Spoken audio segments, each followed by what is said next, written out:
Abbiamo chiesto che vengano rimossi quei personaggi che dall'inchiesta del NOE non hanno fatto il loro dovere.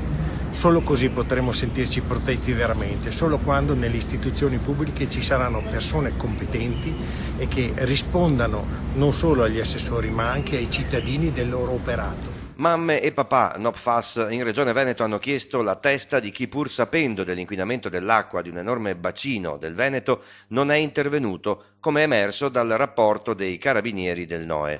All'incontro erano presenti gli assessori all'ambiente Giampaolo Bottacin e la collega alla salute Manuela Lanzarin, i dirigenti Nicola Dell'Acqua e Francesca Russo. Le richieste alla Regione sono state chiare, con risposte urgenti. Per esempio, gli esiti del biomonitoraggio e le informazioni sulle analisi degli alimenti coltivati nella zona rossa. Quali sono appunto gli alimenti che sono più inquinati e anche noi come genitori riuscire a capire quali alimenti comprare e quali alimenti non comprare. Come procedono le operazioni di messa in sicurezza del sito da cui sarebbe nato l'inquinamento? Quali procedure sta attuando la Regione per potenziare la barriera idraulica e la relazione con i dati sulle analisi delle acque di falda? Dopo questa esperienza, le mamme e i papà NOPFAS hanno espresso la loro preoccupazione su altre aziende del comparto chimico presenti sul territorio vicentino.